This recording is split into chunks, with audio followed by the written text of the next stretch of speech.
अंतस्युग में आपका स्वागत है। कितनी एज है आपकी? 64 मैम। डायबिटीज बहुत कम हो गई मैम, आपके इसके करने से नॉर्मल हो गई है। 25 साल से मैं डायबिटीज से पेशेंट थी। तो पहले आपकी टैबलेट चल रही थी डायबिटीज की? इंसुलिन था मैम, 15 साल से इंसुलिन पे थी मैं। बैक पेन भी सही हो गया मैम, थायराइड वगैरह सब था, बीपी वगैरह सब नॉर्मल है। नी पेन है लेफ्ट में अभी थोड़ा है, वो ठीक हो जाएगा, मेरे को पूरा विश्वास है। बहुत आराम है मैम नी में। अब मैं वॉक भी कर पाती हूँ। 1 साल बाद मैंने वॉक करना शुरू किया है। क्योंकि आप मेरे ख्याल हमारे यहाँ पहले वजन कम कर चुके हो। हाँ मैम 8 kg लूज किया था 8 मैंने। kg। 106 किलो से नीचे जाता ही नहीं था वजन, अब मेरे 104 किलो पे आ गया है। 104 से भी नीचे चला गया। घर की सीढ़ियां, घर की बाहर की सीढ़ियां नहीं उतर सकती थी अच्छे से, मतलब रिलैक्स हो गई। अब मैं स्टेशन की 25 सीढ़ियां उतर गई। पहले मेरे को लगता था कि मैं बिल्कुल फिट हूँ, और आपके पास सही में आके पता लगा कि बैकबोन नहीं हिल रही, ये शोल्डर हिल नहीं रहे। बाकी एक्सरसाइज करने से पता चला कि कुछ नहीं हिल रहा, और अब सब कुछ हिल रहा। देखो ये देखो कंफ्यूजन देखो, 106 किलो का बंदा और वो कह रहा था मैं तो स्वस्थ था। फ्रोजन शोल्डर की प्रॉब्लम हो गई थी बीच में 4-5 महीने से, लेकिन एक्सरसाइज करने से 95% ठीक हो गया। मैम जब आपसे पहली बार मिले थे तब मुझे लगता था मुझे कुछ भी नहीं है, सिर्फ थायराइड है और फैट है। तो आपने कहा इतनी बड़ी बीमारी और फिर आप कह रहे हो कुछ नहीं है।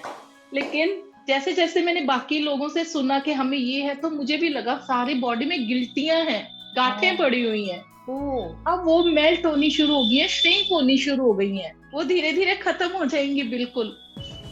Thank you ma'am, thank you so much. Right पैर के टो की साथ वाली उंगली जो है, सेकंड नंबर वाली, उसमें बहुत पेन था। ऐसे लगता था जैसे आर्थराइटिस की शुरुआत हो गई है, लेकिन वो भी ठीक हो गया बिल्कुल। मैं आपसे बात करते हुए घबराती थी, क्या बोलूंगी अभी मेरा वेट कम नहीं हुआ, लेकिन नहीं, मैं बहुत हल्की हो गई हूँ। जो थॉट्स थे उनसे बहुत रिलैक्स हो गया है। मैं 96 पे आई थी, फिर बीच में 92 तक आ गया।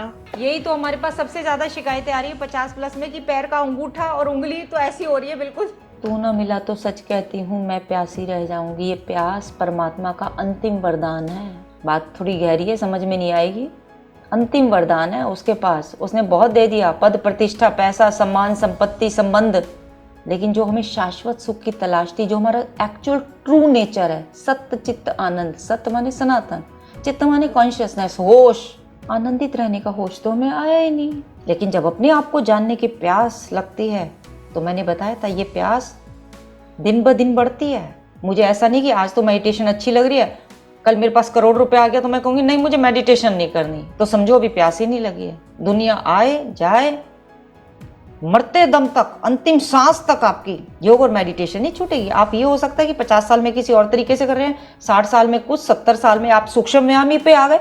शरीर की जो स्थिति होगी उसी हिसाब से करेंगे। तो उम्र का हिसाब नहीं होता, दिन पे दिन बढ़ते है वो आकर्षण, और तृप्ति का एहसास होता है जिसमें दुनिया में कहीं भी लंच डिनर पे चले जाओ, लेकिन तृप्ति तुम्हें यहीं मिलेगी। तो अगर ऐसा चल रहा है तो बहुत बढ़िया बात है, नहीं चल रहा तो अभी आ जाएगी रंगत, थोड़े दिन बहुत दिन में आ जाएगी, थोड़े और 2-4 ठोकरे खाओगे फिर आ जाएगी, आएगी तो सही। ऐसा नहीं हो सकता कि कोई बिल्कुल बुद्धू का बुद्धू निकल जाए।